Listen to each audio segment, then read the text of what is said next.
It was a quiet evening in the small town of Riverton, where life usually moved at a slow and predictable pace.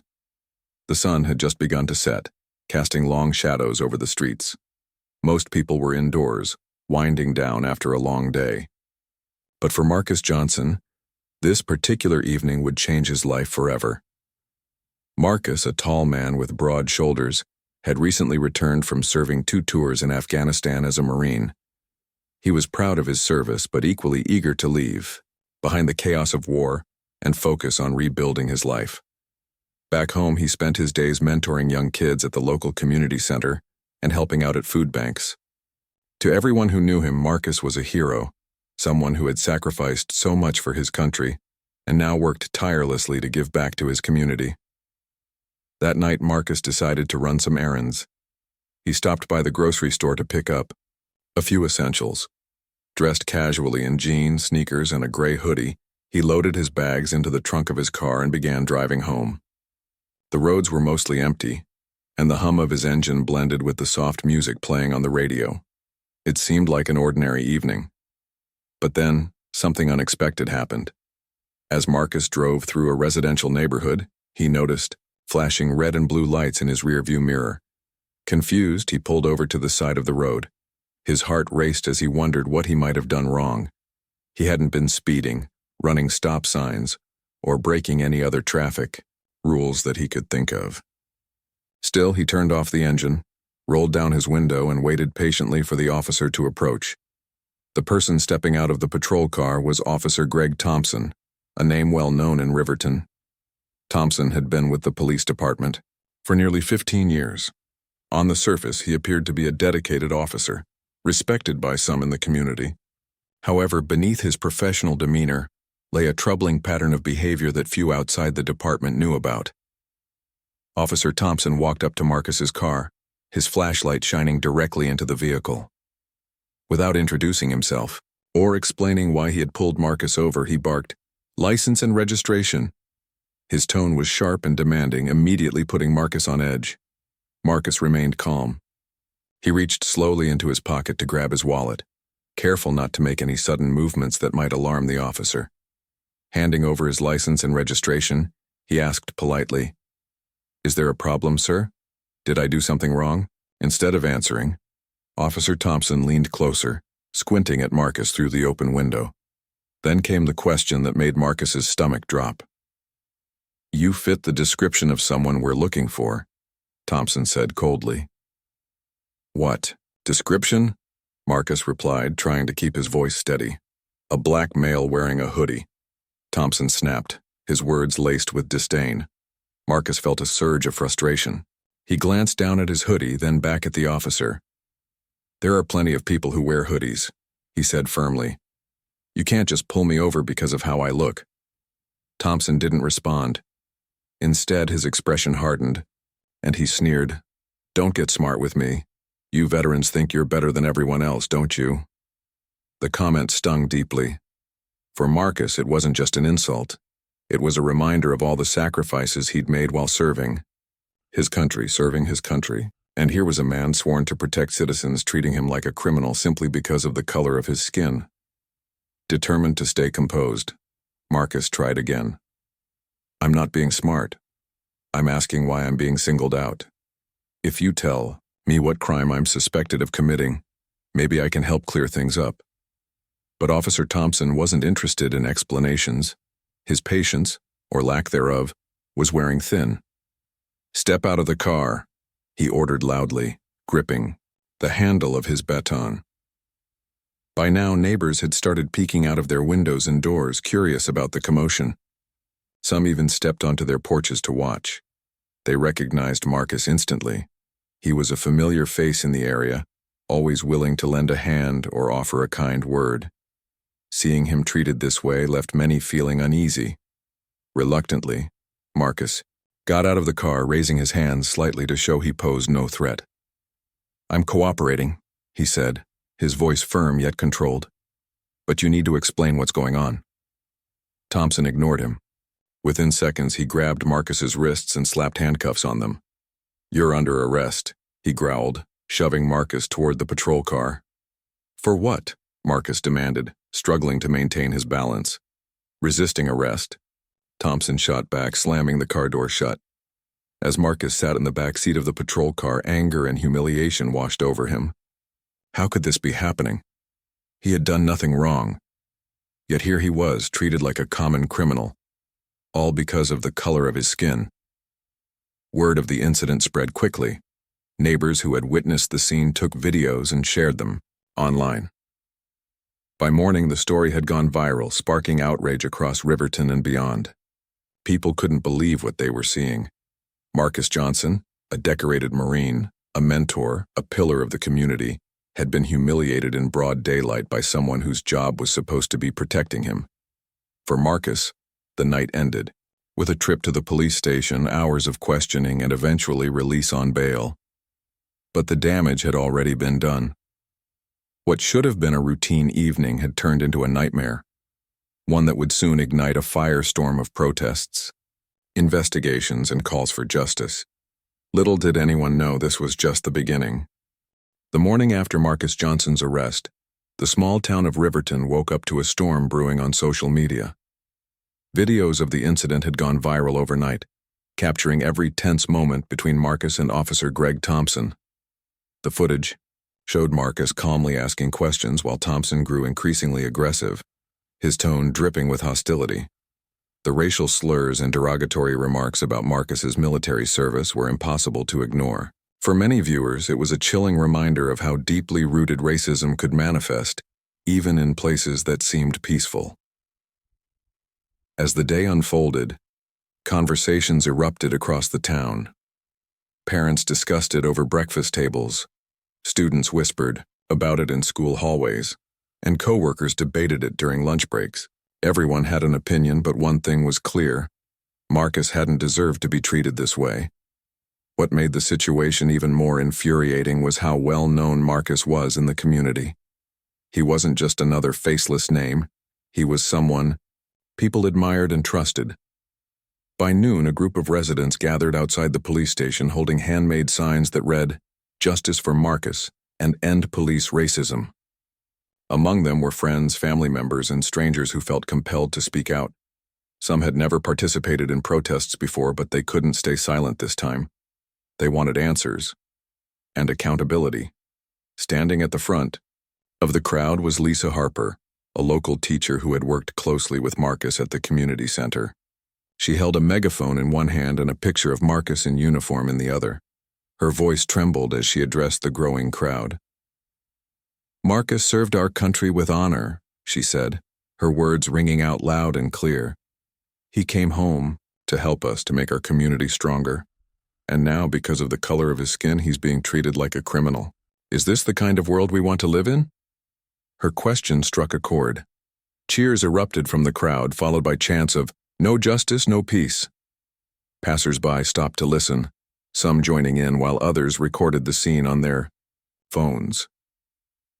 Within hours, images of the protest flooded social media platforms, drawing attention not only from neighboring towns, but also from national news outlets. Journalists began arriving in Riverton, eager to cover the story unfolding in what was once considered a sleepy suburb. Meanwhile, Marcus himself was grappling with the aftermath of the incident.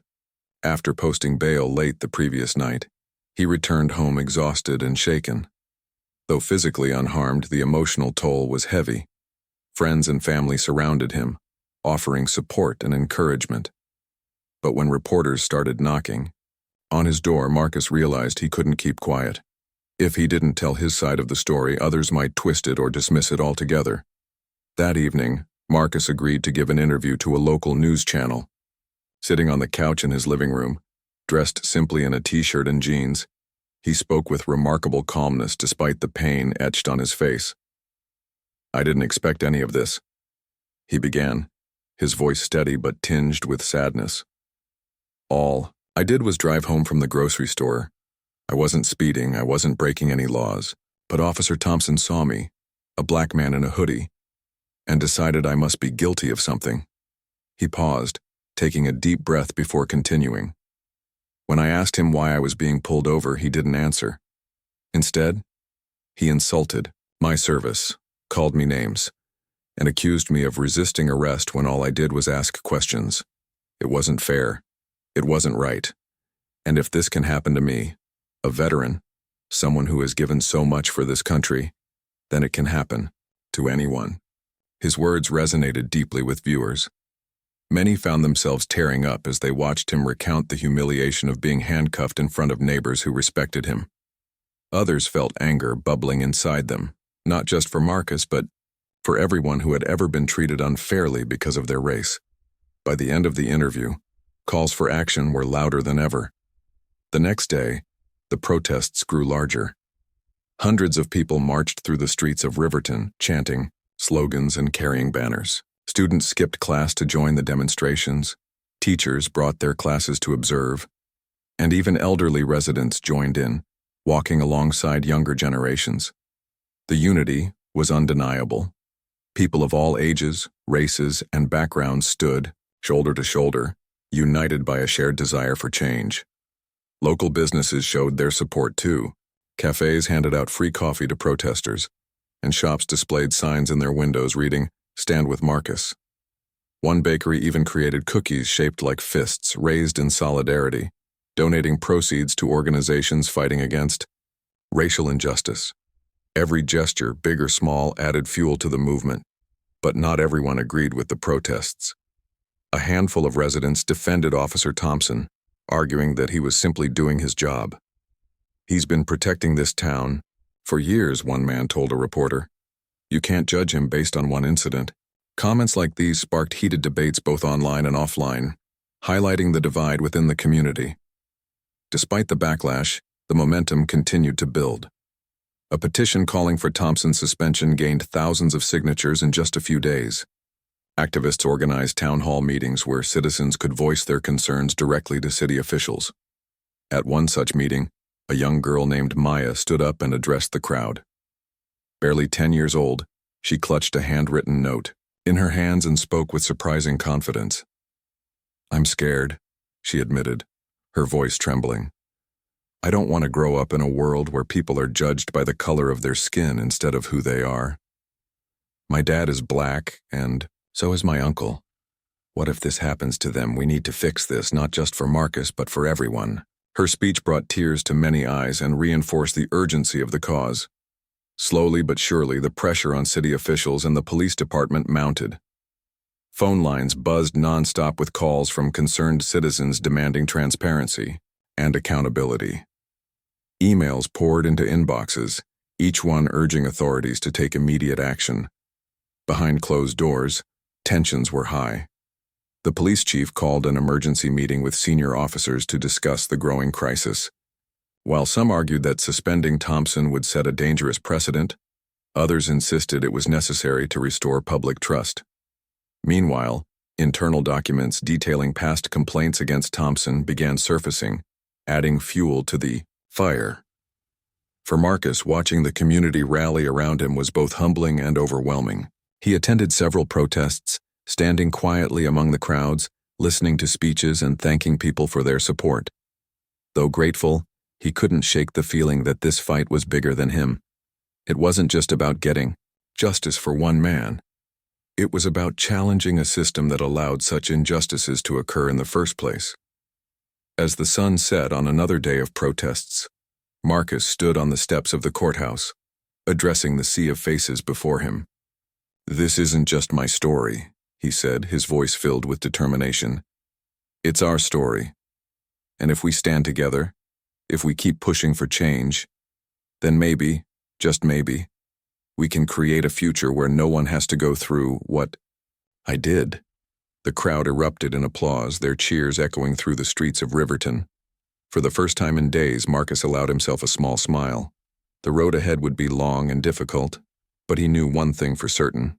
The people of Riverton weren't backing down anytime soon. As the protests in Riverton gained momentum, so did the scrutiny of Officer Greg Thompson.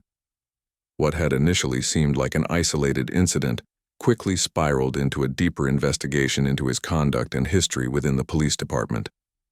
Journalists, activists, and concerned citizens began digging for answers, determined to uncover whether this was truly a one-off event or part of a larger pattern of behavior.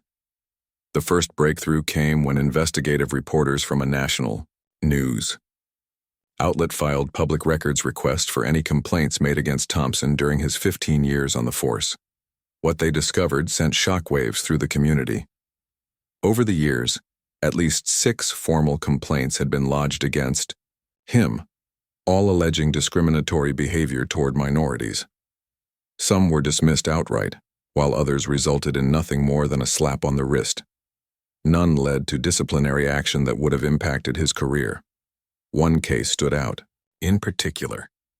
A Latina woman named Rosa Martinez claimed that Thompson had mocked her accent during a traffic stop 3 years earlier.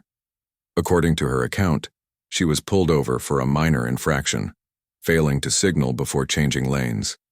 But instead of addressing the issue professionally, Thompson allegedly sneered, "Maybe if you learned English, you'd understand road signs better." Outraged and embarrassed, Rosa filed a complaint with the police department. However, internal investigators labeled it as unsubstantiated, citing lack of evidence despite multiple witnesses corroborating her story. Another alarming case involved a teenage boy named Jamal Carter. At just 16 years old, Jamal was detained by Thompson after being stopped near a convenience store late at night. The officer claimed he fit the description of a suspect wanted for vandalism, a vague description that included phrases like young black male wearing dark clothes. Jamal spent hours in custody before his parents arrived to confirm his alibi. Afterward, Jamal's family filed a complaint, accusing Thompson of racial profiling.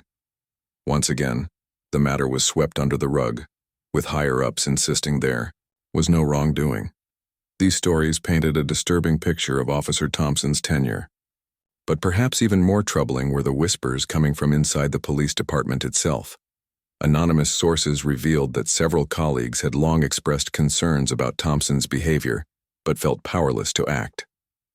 One officer described him as having a short fuse and being prone to making derogatory comments about minority groups during briefings. Another admitted avoiding working shifts with Thompson altogether because of his unpredictable temper and prejudiced remarks.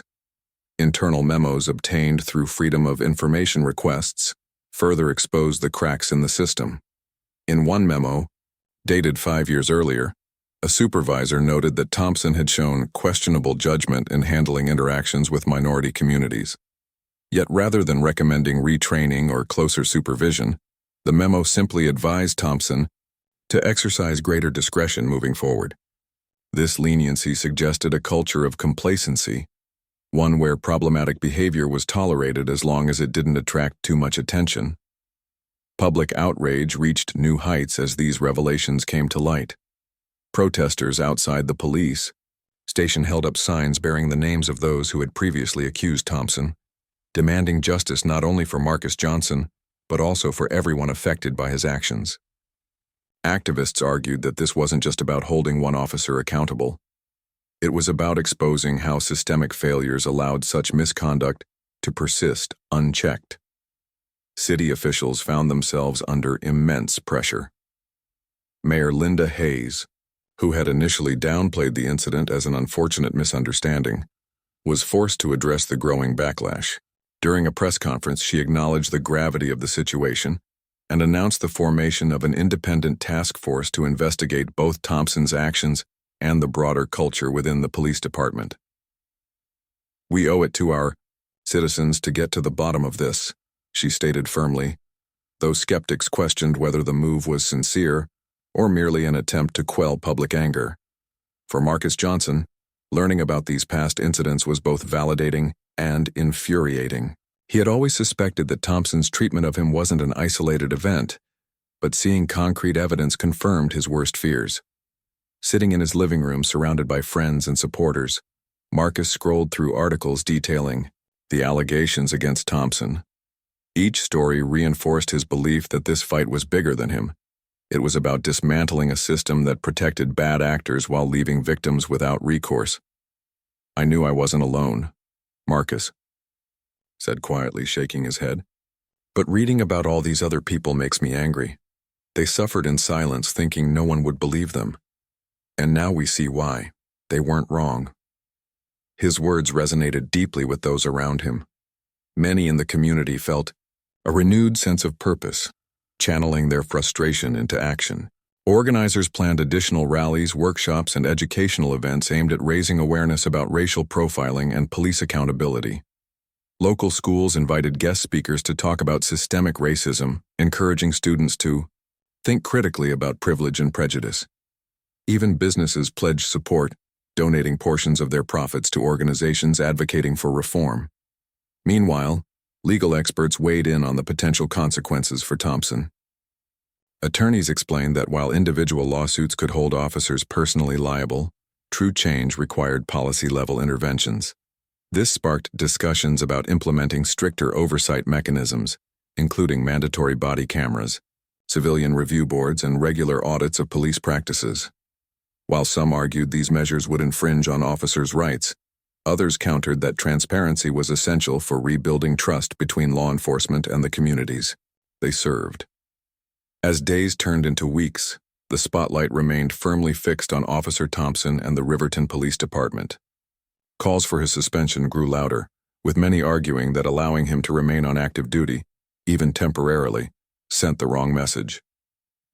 Protesters chanted slogans like "Fire Thompson" and "No more excuses." Outside City Hall, refusing to back down until concrete steps were taken. Finally, after weeks of mounting pressure, the police chief announced that Thompson would be placed on administrative leave, pending the outcome of the independent investigation. Though far from a dismissal, the decision marked a significant turning point. For many residents, it was proof that collective action could yield results, even in the face of entrenched resistance. Marcus watched the announcement on TV, sitting cross-legged on his couch with a cup of coffee in hand. His expression was unreadable, a mix of relief and lingering skepticism. "It's a start," he muttered, setting the mug down on the table. "But it's not enough. We need real change, not just lip service." His sentiment echoed throughout the community. People celebrated the small victory but remained steadfast in their resolve to push for broader reforms. As candles flickered at vigils honoring victims of police brutality, and posters plastered across town declared solidarity with Marcus, one thing became abundantly clear. Riverton was no longer willing to accept the status quo. And though the battle was far from over, the courage displayed by Marcus and countless others inspired hope that lasting change might finally be within reach. The decision to place Officer Greg Thompson on administrative leave was a pivotal moment in the ongoing saga, but it did little to quell the anger simmering within Riverton's community. For many, the move felt like a half measure, a temporary bandage applied to a deep wound that required surgery. Protesters continued to gather outside the police station, their chants growing louder and more insistent. "Justice delayed is justice denied." They shouted, holding up signs with Marcus Johnson's face alongside others who had allegedly suffered similar treatment at Thompson's hands. Marcus himself was torn between relief and frustration. On one hand, he was glad that some form of accountability had been imposed. On the other, he knew this wasn't enough. Placing Thompson on leave didn't erase the harm caused or address the systemic issues that allowed such behavior to persist. Determined not to let the matter rest, Marcus decided to take legal action. With the help of a prominent civil rights attorney named Sarah Klein, he filed a lawsuit against both Officer Thompson and the Riverton Police Department for wrongful arrest, racial profiling, and emotional distress. Sarah Klein was known for her tenacity and track record of winning high-profile cases involving police misconduct. When she agreed to represent Marcus, it sent a clear message. This case wasn't just about seeking compensation, it was about setting a precedent. During their first meeting, Sarah sat across from Marcus in his modest living room, poring over documents and discussing strategy. She listened intently as he recounted every detail of the incident, nodding occasionally but never interrupting.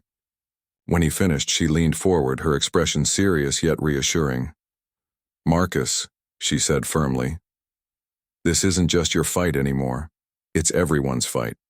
If we can prove that Officer Thompson acted out of bias, and that The department failed to stop him. We have a chance to make real change." Her words resonated deeply with Marcus. Though the thought of reliving the ordeal in court terrified him, he understood the importance of standing up, not just for himself, but for all those who had been silenced by fear or doubt. Together, they began preparing for what promised to be a grueling legal battle. As news of the lawsuit spread, public interest soared. National media outlets descended upon Riverton, eager to cover the unfolding drama. Reporters camped outside Marcus's home, hoping to catch a glimpse of him leaving for meetings with his lawyers. Meanwhile, social media buzzed with hashtags, like "Villiers Stand with Marcus" and "Accountability," now amplifying the call for justice. The case became a symbol of the broader struggle against racial injustice, drawing attention from activists, celebrities, and politicians alike. The trial commenced, several months later, held in a packed courtroom filled with spectators ranging from concerned citizens to curious onlookers. Every seat was taken, and reporters jostled for space near the front, scribbling notes furiously as proceedings got underway. The atmosphere was tense, charged with anticipation.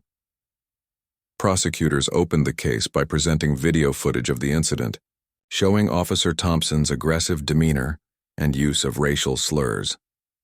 They argued that his actions were not only discriminatory, but also violated Marcus's constitutional rights.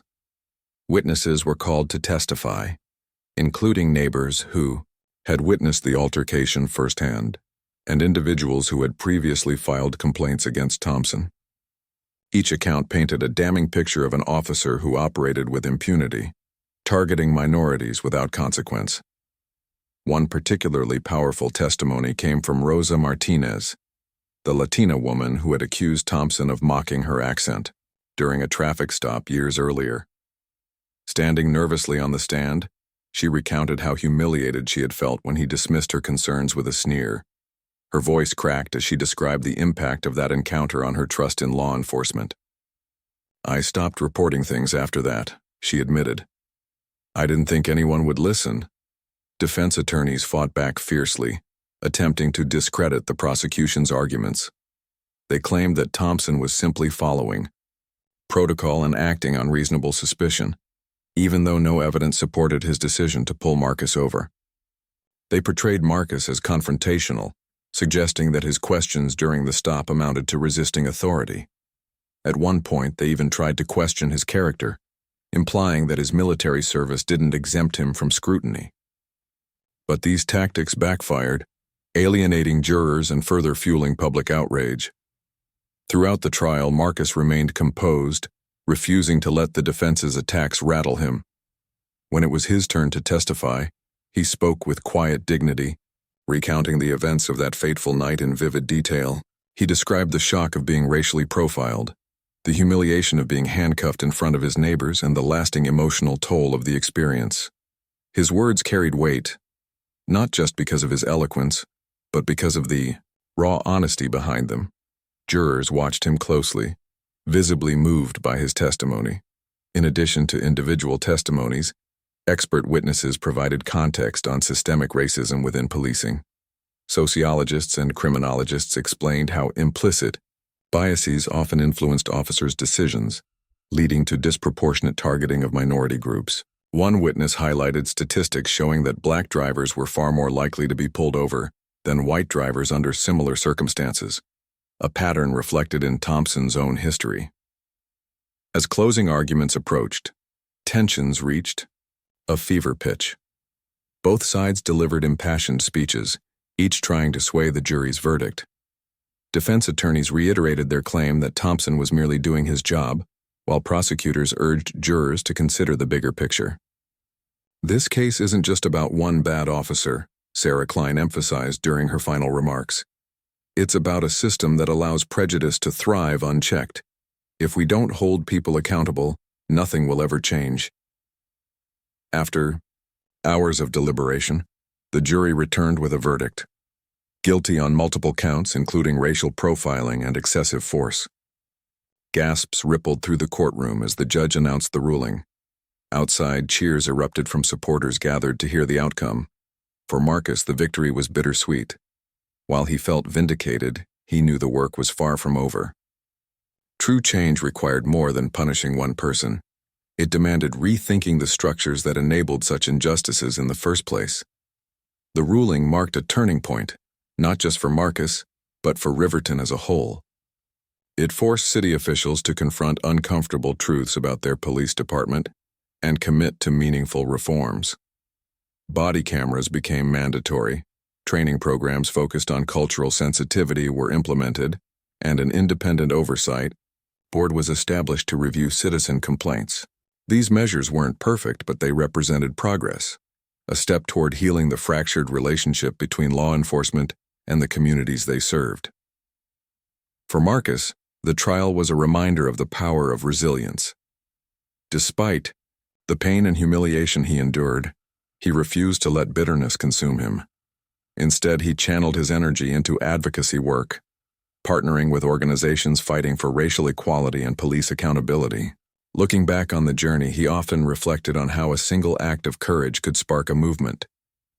"Change doesn't happen overnight," he once told a reporter. "But if we keep pushing, keep speaking out, eventually we'll get there." And, though challenges undoubtedly lay ahead, Marcus's story inspired countless others to believe that progress was possible, one brave step at a time. The guilty verdict against Officer Greg Thompson sent shockwaves through the Riverton Police Department.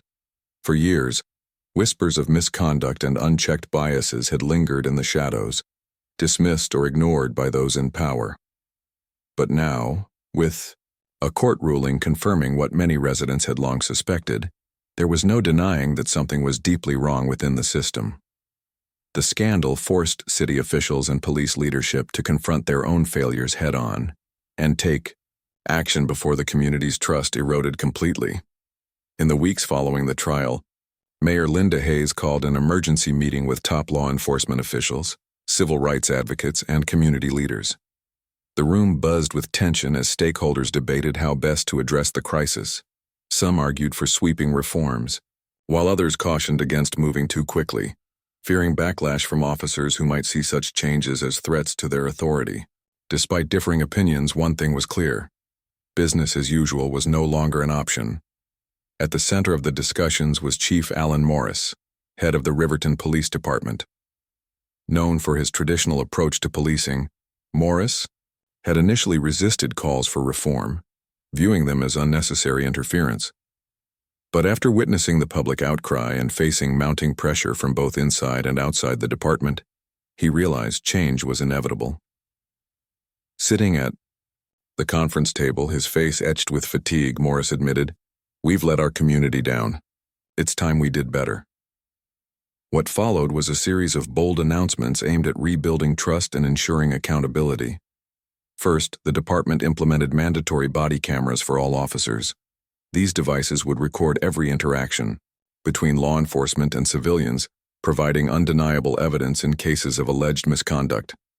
While some officers grumbled about feeling under surveillance, most residents welcomed the move, seeing it as a crucial step toward transparency. Next came the introduction of new training programs focused on cultural sensitivity and de-escalation techniques. Past training sessions had often emphasized physical force and compliance, leaving little room for understanding the nuances of human behavior. Now, instructors brought in experts to teach officers how to recognize implicit biases, communicate effectively with diverse populations, and resolve conflicts without resorting to aggression. Role-playing exercises allowed participants to step into the shoes of individuals they might encounter on duty, fostering empathy and awareness. Perhaps the most significant change was the creation of an independent oversight board, comprised of citizens from various backgrounds, including activists, legal professionals, and former law enforcement members. The board was tasked with reviewing complaints filed against officers and recommending disciplinary actions when necessary. This marked a sharp departure from the previous system, where internal investigations often lacked credibility due to perceived conflicts of interest. By involving ordinary people in the process, the board aimed to restore faith in the fairness of the system. These reforms didn't come without resistance. Some veteran officers viewed the changes as an attack on their profession, claiming they were being unfairly targeted because of one bad apple. Others worried that increased scrutiny would make their jobs harder, forcing them to second-guess every decision. Tensions ran high during roll call meetings, where supervisors struggled to explain the rationale behind the new policies. One officer muttered under his breath, "Feels like we're being set up to fail." Despite these challenges, there were signs of hope. Younger recruits embraced the reforms, recognizing the importance of adapting to modern expectations.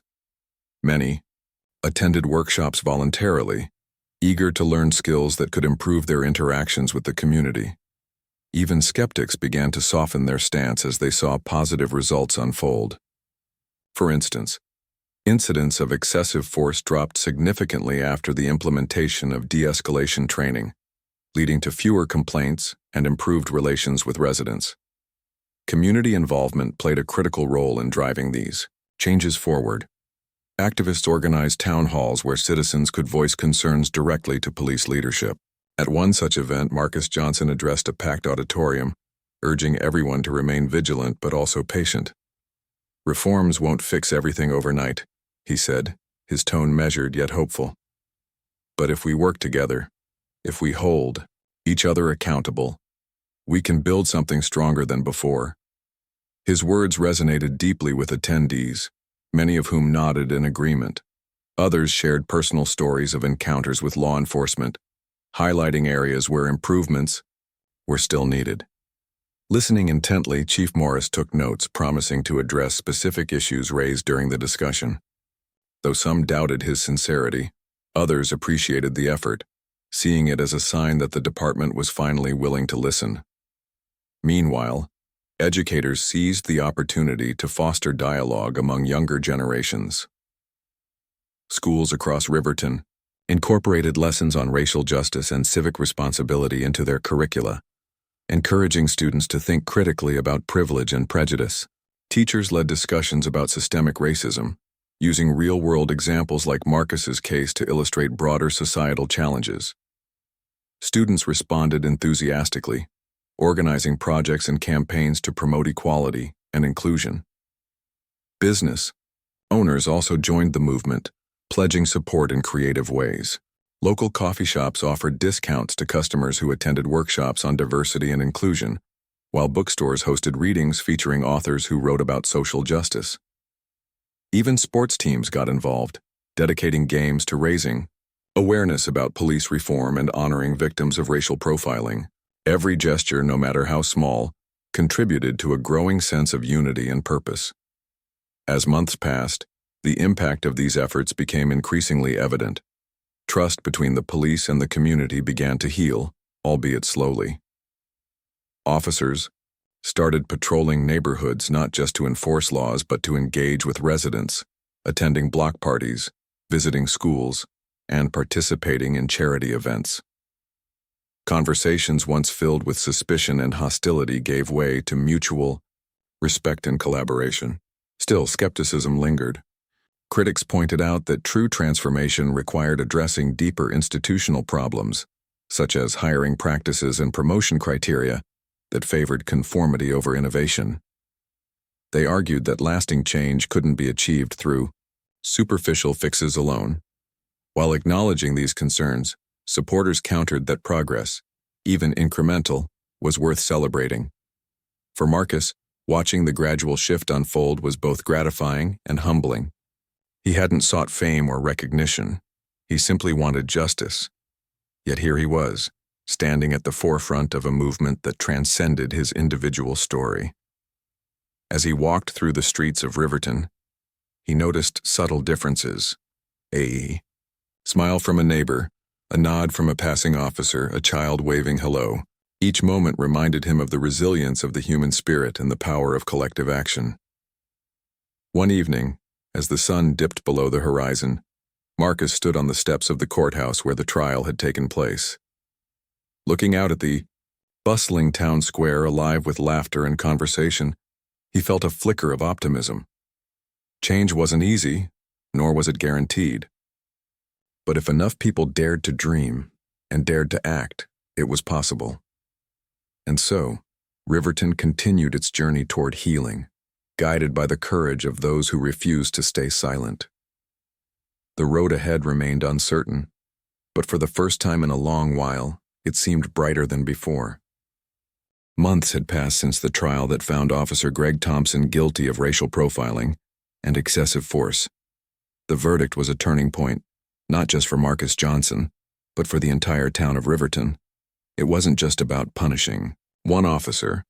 It was about acknowledging the flaws in a system meant to protect everyone equally. For many residents, the outcome offered a glimmer of hope that change was possible, even if it required hard work, patience, and unwavering determination. Marcus himself had grown into an unexpected role as a voice for justice. What started as a personal battle against discrimination transformed into a broader mission to challenge systemic racism and advocate for police reform. He spent countless hours traveling to schools, community centers, and conferences, sharing his story with anyone willing to listen. His calm demeanor and heartfelt words resonated deeply with audiences, inspiring them to reflect on their own biases and take action where they could. At one high school assembly, Marcus stood before a sea of teenagers, some scrolling on their phones while others leaned forward eagerly. Clad in a simple button-down shirt and jeans, he began by recounting the night he was pulled over. "I didn't expect my life to go this way," he admitted, his voice steady but tinged with emotion. "All I wanted was to come home safely after buying groceries, but instead, I became part of a bigger fight, a fight for fairness, respect, and equality." He paused, letting his words sink in before continuing. "What happened to me isn't unique.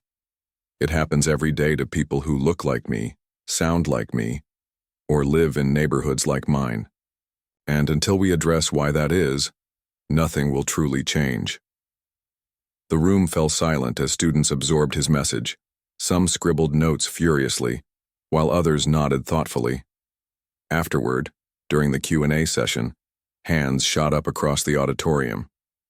One student asked how she could help combat racism in her daily life. Another wondered what steps communities could take to ensure accountability within law enforcement. Marcus answered each question patiently, offering practical advice, listening without judgment, speaking out when witnessing injustice, and supporting organizations working toward reform. These interactions weren't always easy for him. Reliving the trauma of his arrest sometimes left him drained, and there were days when he questioned whether he was making a difference. But then he'd receive messages from strangers thanking him for giving them the courage to stand up against prejudice or urging lawmakers to enact meaningful policies. Those moments reminded him that his efforts mattered, that small actions could ripple outward and create lasting impact. Back in Riverton, the reforms implemented by the police department continued to evolve. Mandatory body cameras proved particularly effective, capturing evidence that either exonerated officers accused of misconduct or highlighted areas needing improvement. Training programs expanded beyond cultural sensitivity to include modules on mental health awareness and conflict resolution. Officers learned techniques to de-escalate tense situations, reducing the likelihood of violence. Meanwhile, the Independent Oversight Board gained credibility as it handled complaints fairly and transparently, earning praise from both citizens and law enforcement alike. Yet challenges persisted. Not all officers embraced the changes willingly. A few veteran members of the force grumbled about feeling micromanaged, while others argued that new protocols made their jobs more difficult. Some residents remained skeptical, believing that superficial adjustments wouldn't eradicate deep-rooted issues. Critics pointed out that hiring practices still favored candidates with traditional mindsets, rather than those committed to progressive policing methods. Despite these hurdles, progress was undeniable. Crime rates dropped slightly, likely due to improved relationships between officers and residents. Neighbors reported feeling safer, knowing they could approach law enforcement without fear of mistreatment. Even minor victories, like seeing kids playing basketball with off-duty officers at the park, signaled a shift toward mutual trust and understanding. For Chief Alan Morris, the transformation was bittersweet.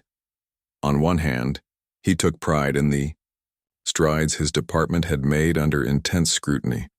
On the other, he regretted not addressing problems sooner. In interviews, he often reflected on lessons learned emphasizing the importance of humility and accountability. "We're here to serve," he told reporters during a press conference. "If we lose sight of that, we've failed, not just as officers but as human beings." As the months turned into a year, Marcus found himself reflecting on how far he and Riverton had come. Life hadn't returned to normal, it couldn't nor should it. Normal had once meant accepting injustice quietly, brushing it aside as unavoidable. Now, normal meant questioning authority, demanding transparency, and refusing to settle for less than fairness. One evening, as autumn leaves swirled around him, Marcus walked through the same neighborhood where he'd been pulled over. Streetlights cast warm glows onto sidewalks lined with pumpkins and Halloween decorations. Children laughed as they chased each other, oblivious to the struggles adults faced nearby. Marcus smiled faintly, marveling at how peaceful everything seemed compared to the chaos of the past year. He stopped outside the house where neighbors had gathered that fateful night, watching silently as Officer Thompson handcuffed him. The porch light was on now, illuminating a family playing board games inside. A little girl waved at him through the window, her grin wide and innocent. Marcus waved back, struck by the realization that this moment, this fleeting exchange, was worth fighting for. Peaceful streets, happy families, and safe communities weren't guaranteed. They required effort, sacrifice, and relentless advocacy. That night, sitting alone in his living room, Marcus wrote in a journal he'd recently started keeping. "Change is slow," he penned carefully, forming each letter deliberately. "It doesn't happen overnight, and it doesn't happen without pain. But every step forward counts, even the smallest ones. If we keep pushing, keep believing, eventually we'll get there." His thoughts drifted to future generations, the children growing up in Riverton today. Would they inherit a world free from the biases and prejudices that plagued his own? Probably not entirely. But maybe, just maybe, they'd grow up knowing they had a voice, knowing they could demand better, knowing they deserved better. The next morning, Marcus woke early, ready to face another day of advocacy work. There were speeches to give, meetings to attend, and conversations to have. Exhausting as it was, he felt alive in a way he never had before, not because of fame or recognition, but because he was part of something bigger than himself, something transformative. Riverton, too, kept moving forward. The protests had quieted, replaced by quieter acts of resistance and resilience. Residents attended workshops, joined volunteer groups, and supported local businesses owned by marginalized communities. Schools taught lessons on empathy and equity, equipping young minds with tools to dismantle stereotypes. Slowly but surely, the town shed its old skin, emerging stronger and wiser. Of course, no one believed perfection was achievable, or even desirable. Imperfection meant room for growth, for learning, for becoming better. As Marcus often reminded himself and others, progress isn't about reaching a finish line. It's about staying on the path no matter how rocky it gets. And so Riverton carried on, imperfect yet hopeful. Its scars remained visible, a reminder of battles fought and lessons learned. But so did its spirit. Through unity, courage, and determination, the town proved that even in darkness, light could shine through. All it took was one person brave enough to speak up, and a community bold enough to follow.